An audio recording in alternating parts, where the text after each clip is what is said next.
Hi, I'm Natania Barron. I am a writer of fantasy and fiction and other sundries. I think is my fifth Illogicon, actually, which is kind of exciting.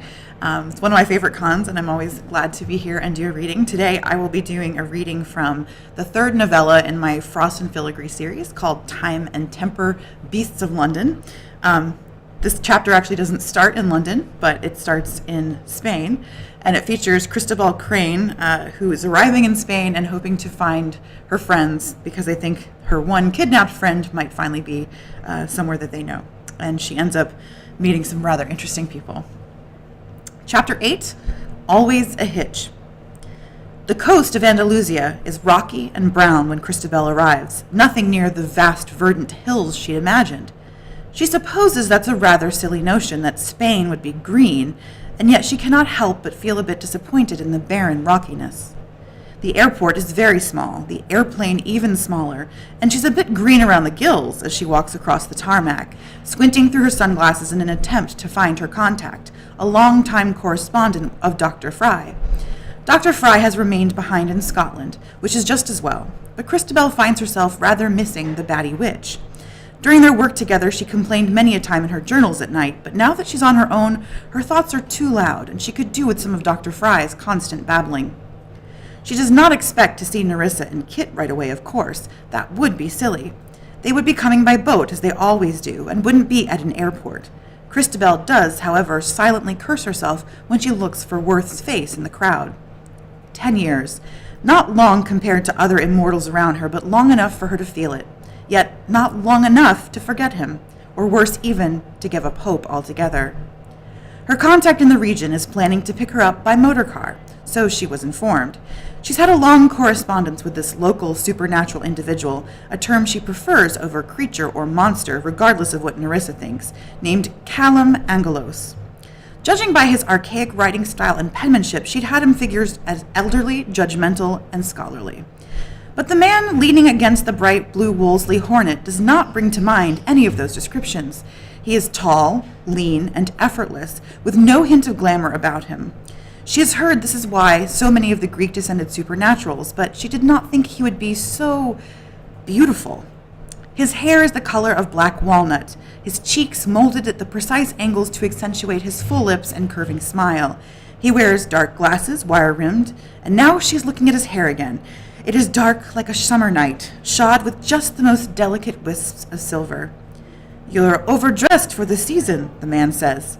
He looks at Cristobal, not hungrily or lustily, but with a precision she isn't used to. He sees her, deeply. "Yes, well, I came straight from Scotland," she says. She does not falter, though her heart beats strong, and his voice makes her want to close her eyes and listen. "There are fewer climates more contrary than the Hebrides and the Andalusian coastline. I did not have time to stop and get better clothing. And I presume you are Mr. Angelos?" "Call me Callum," he says, tipping his head forward as if he were wearing a hat, which he is not, of course, as it may seem. But Cristobal is glad of it because it would obscure his glorious hair. His English is accented with the vowels of Kent. She did recall him mentioning that he'd studied in Canterbury. "Callum, then. I am Cristobal Crane, as you've likely deduced. It's good to finally make your acquaintance," she says, holding her hand. Callum takes her hand and turns it one way and then another before shaking it gently. "You're so very American, and smaller than I thought you'd be." "They always say such things about my sort. I suppose it's due to the general scarcity," she says. "Myths have a way of growing over the years." "Your presence is immense in prose," he says. "Well, I thought you'd be older." "I am older," he says. "I just don't look it, I suppose." No, you don't. Thank you, I think." He lowers his voice, taking off his glasses for just a moment. His eyes are deep hazel green, amber in the middle, fringed with dark, glorious eyelashes. "You have the most complete glamour of any supernatural individual I've ever met. He puts his glasses back on. "It's almost foolproof." "Almost?" She hands him her luggage. "It's in the eyes, the only place where the real you shines through, like moonlight bursting through the clouds. Do you suppose you have 2 complete states?" They both stand a moment, staring at each other. The wind whips Cristobal's hair across her face, but she cannot find the strength to move it out of the way. "If I do, it's one of the only recorded cases of it known in our history," she says, somewhat shyly. Studying herself is both a necessary and almost embarrassing line of work. "But as I have no one to compare myself to, it makes it rather difficult. Most supernatural individuals rely on glamours, glands, or telepathic abilities to convince an onlooker what they see is indeed human, and others, like yourself, simply appear human almost entirely. Ah, you don't know me yet to make that judgment, Callum says with a laugh. It's a laugh like honey, deep and rich. Christabel presses at the bridge of her nose. The jet lag must be getting to her. Such long travels make her feel guilty, and Callum is not helping matters at all. Noting her state, Callum gestures to the car. Well, we must be going. Mother is waiting for us at the cottage, and she doesn't like to be left alone for long. Mother? Ah, well, there is always something. They drive southward down the coast toward a little town called Marbais. The quaint stucco houses and narrow roads break up the landscape, but Christabel can't help but almost enjoy herself. The sun is warm on her skin, the breeze a gentle counterpoint, and she's sitting beside Callum. Yes, Callum is very handsome. She steals furtive glances every now and again just to make sure he really is as attractive as she recalls. The moment she looks away, she forgets his face and has to reassure herself that her memory was correct. So she takes yet another look, covert, until he catches her and gives her a grin. I was surprised you came down where you did on the whole gods versus monsters debacle, Callum says casually. Your correspondence on the matter was a bit spotty at the time, and I know you were busy, but if it weren't for you, there might have been all-out war. Ah, yes, that. While Nerissa and Kip kept Ophaniel, the angel that was once her boyfriend, in their London flat, Christabel had worked closely with Dr. Fry, not only on cataloging the dwindling beast population, but working as an emissary between gods, truly just monsters in natural human forms, and monsters for the better part of the last decade. It ended in court, a body she helped create with the help of the mostly reformed Circle of Iapetus, a human league dedicated to keeping the peace between monsters and humans. You know, I didn't think it would turn out so well, Christabel says. You helped me, a great deal with your research and notes. I never asked because I know it's impolite to do so, but I could tell you had considerable experience in similar circumstances. Gods and monsters have been fighting since the beginning of time, Callum says, his voice softening, his gaze straying to the horizon. Gods and their offspring are lucky to pass in mixed company without raising eyebrows, though it isn't exactly easy for us. I've been here in Marbais for the better part of the last 2,000 years, and I still feel like a stranger. Your name sounds local enough, she says. Callum laughs, shaking his head. It's bastardized Latin, by way of Greece, like mother, like grandfather, diluted certainly from the source. We're all a bit diminished these days, but certain circumstances still keep us here. Aside from my studies, I've not left Spain at all, so I'm glad that the work I did was helpful. Precedence is necessary in these matters. It was very kind of you. Hardly. Your letters have always brought a challenge to my mind and a song to my heart. There are so few of us truly interested in the history of gods and monsters, to say nothing of the lesser beings. I've always been, even when I was, as you say, passing among the Circle of Iapetus, though 20 years ago they were hardly the lead they are now. You are absolutely angelic to put up with them, Callum says with another golden laugh. I can't stand them. They grow on you after a while, she says with a chuckle, though finding you through Dr. Fry was a remarkable stroke of fate and certainly helped me bring the Circle, and myself, I suppose, to a position of more prominence. While Dr. Fry is primarily interested in the environmental ramifications of supernatural power, as you well know, she grows tired of my questions. I know I'm young, but I like to think that it serves me well, my curious nature. So you are an essential conduit for my incessant lines of query. Like I said, it was my pleasure. You've had the unique experience of living as a human for the first few years of your life, he says. Most of us never have such a thing. I was raised by my grandfather for a time, and that was anything but typical. I had to work backwards to connect to my humanity, and I'm still trying to do that. So I valued your opinion and viewpoint. And look at you, the great peacemaker. Overall, relations between the god and monster factions have been good. I suppose I just feel as if I'm neither beast nor god, Christabel says softly. She wants to pour out her soul to Callum, but she resists, painfully. I'm sorry, that doesn't make any sense. I'm very tired. I think it makes sense if that's how you feel. I, however, would firmly categorize you as a goddess, given your glamour capabilities. You are entirely human most of the time, are you not? She nods slowly. I seem to only shift when I'm, well, not very predictable, I should say, but yes, I'm most comfortable when I'm like this. It seems to be my neutral state.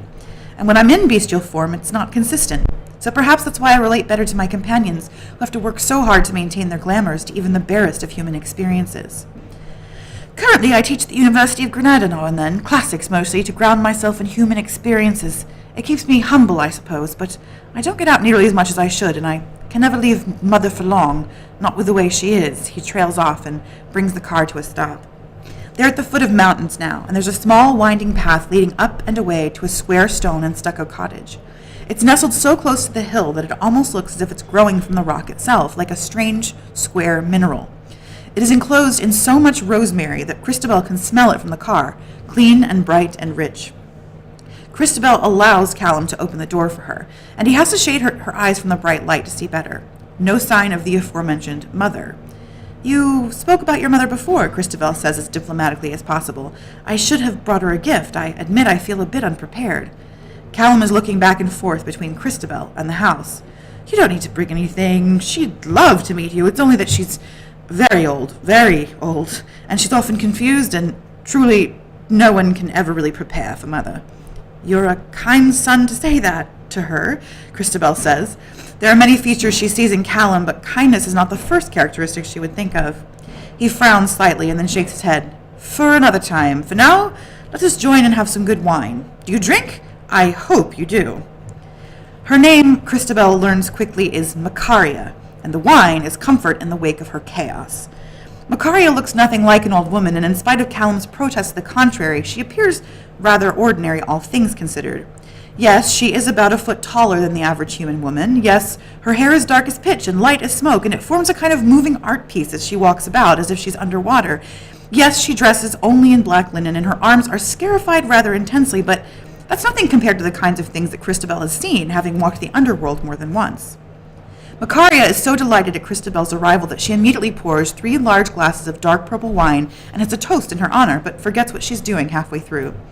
"To a most magnificent creature," Macaria says, "to Christabel, who has come all the way to America to find... What is it you're looking for?" "It's a bit of a missing persons case," Christabel says. It's not the first time she's had to clarify. Macaria initially thought Christabel was asking to marry Callum, which was momentarily confusing, but not out of the realm of behavior for a woman of her mien and bearing. A sylph, to be precise, an unusual sylph. "People go missing all the time, so I've learned, to say nothing of sylphs," Macaria says gravely. She's pouring more wine, and up until now, Christabel has been very courteous about it, but she isn't used to drinking so much. It will not end well if she's not careful. Being drunk is not her preferred state. "Mother, she doesn't mean it that way," Callum says. "It's a friend of hers, and she's been missing for 20 years. "Well, that's hardly a cause for concern," says Macaria. "I once lost a husband for 30 years, and I barely missed him." Christabel tries not to laugh, because she's certain Macaria does not mean it in jest. Once she's composed herself, she clarifies. "Vivian Dulac was abducted by a genie." "Was she now?" Macaria is half replying, and Christabel is painfully aware that she's not getting very far. "Yes, and it's a bit, well, my fault. At least I didn't help in the matter at all. I've solved dozens of cases in the last 20 years, helped forge alliances in the arcanic community, read books enough to fill up this entire house, and all I had on Vivian's whereabouts was dust, until now. We have evidence that she's been tied up in some rather underground groups." "I like it underground," Macaria says wistfully. Callum sighs, shaking his head, and gives Christabel an apologetic look. "Not everyone does, Mother," he says, "and besides, that's not what Christabel means. She means that someone has taken her friend against her will, and no matter what they've done, they haven't found any indication of where she might be. But now they have, and it's brought them here." Christabel notices a shift in Callum's tone then, slight, but just enough. The word "here."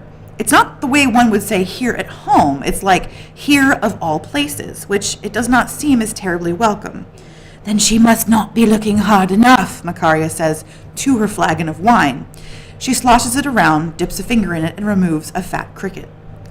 "But we've got reason to think that she might be in Andalusia," Christabel says, "which is why I wrote Callum in hopes that he would show me around a bit and see if there are any lingering clues."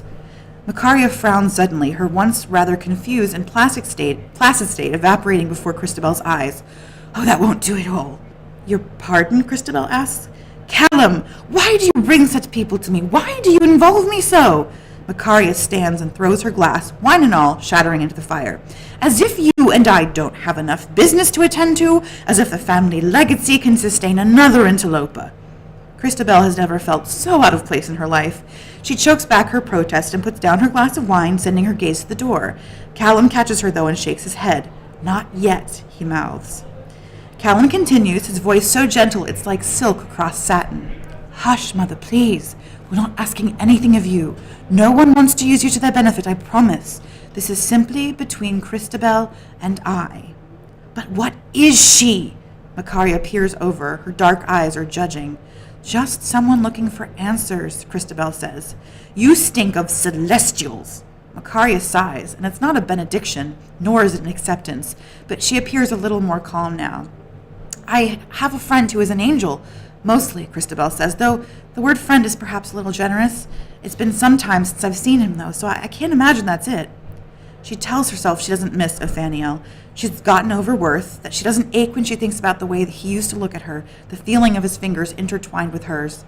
She tells herself a lot of other lies, too. You aren't using it, Macaria says, holding up her hands as if to protect herself. You aren't using it. You just aren't. I didn't say I was, Callum said. I didn't ask to use it. We don't even have to talk about it, Mother. I just want to help Christabel. Christabel wonders why she always falls for the broken, strange ones. Why couldn't she fall for a nice eunuch or a boring satyr? She's beginning to piece together Callum and Macaria's domains, the way the darkness gathers around them, how the shadows leak from their eyes when she looks away and has them on the periphery. It does not frighten her. She's seen chthonics before, and they had giant scorpions on their heads, considerably more frightening than some shadowy eyeliner. Still, Christabel has the sense that Macaria has betrayed before, and Callum is merely looking out for her. I'm sorry if you've been deceived by others, Christabel tries lightly. I mean no harm. I only want a local guide. Everyone wants the pit of Hades, Macaria says, her tone punctuated, vicious. How dare you claim you were free from its call? Haven't you heard since the moment you set foot here? It calls everyone child. She glances at her son and then back to Christabel, knowing. Christabel makes to stand, but Callum holds up a hand, beckoning her to stay a moment longer. She can't say why, but she sighs and nods her assent. This is as close as she's managed to Vivian in 20 years, and though she's a bit worried that she hasn't gotten word from Nerissa or Kit yet, she settles back, trying to put on her most innocent, charming, lovely face. I will explain to her, Mother, if you permit me, Callum says. Macaria's eyes flicker back and forth between the others in the room, much longer than one might consider adequate for such judgment. Then she sighs and shakes her head, her long hair twisting about her in an invisible current. Very well, Macaria says, but if she hurts you, I will call down vengeance. I have no doubt, Callum says warmly. Then he turns to Christabel. It all begins with my grandfather, a god named Hades. All right. Thank you. And that's it. One of the things I like about that excerpt is you have the conversation and the actions pushing the plot along, but then you also have this undercurrent of flirtation, attraction. Where did you learn to mix those two together? Well, I think, this whole series, so it takes place, there's 10 years between each novella, and the first is in the 19-teens. This is in the 1920s, and the third is in the 1930s. And so I knew that, that time, flirtation was a big deal, but you don't do a lot of behind, the covers. And the funny part, Christabel's actually a unicorn. So she's literally the only, they call her monoceros and, other old terms. But she believes at this point that if she, basically loses her virginity, she loses her ability and her powers, but she still really likes guys. Okay. And so her first boyfriend didn't turn out so well. He long story short, he ended up actually being an angel and not interested in her anymore. And so she spent the last 10 years kind of trying to get over it. What you don't know at this point, earlier in the narrative, but she had a little fling with Hermes. So she's familiar with the Greek pantheon, and she hasn't actually, given up her chastity. But for her, I wanted that kind of old-fashioned sort of dance where, but also do it from the perspective of a woman who's sort of been deprived of, sexual attraction, and people are attracted to her because she's a unicorn. And so she actually, it's kind of hinted throughout the series, but she's more beautiful depending on who's looking at her. So she can kind of reflect back what they really want to see, kind of how a unicorn is this, universal thing of beauty. And so she's very easy to get people on her side. But with Callum, I kind of liked that he's totally a mama's boy, when it all comes down to it. And he's also the grandson of the god of the underworld, and she's a unicorn. So obviously this is not going to end up okay. Yeah. But, because Christabel is so smart, she has to kind of have a weakness. And what's her weakness? Men. So that's kind of how I played that character. She's not as funny as the other points of view. So to make her funny, you kind of have to take her out of that little comfort zone. Gotcha. And how can people find you online? So I'm at nataniabarron.com. My books are available on Amazon. If you're here, there's some of them available at the table. Actually, the first in the Frost and Filigree series is available over at the Falstaff Books table. So, and I'm on Twitter and Instagram and Facebook as @Natania Barron, so it's pretty easy to find me. All right. All right, thank you so much.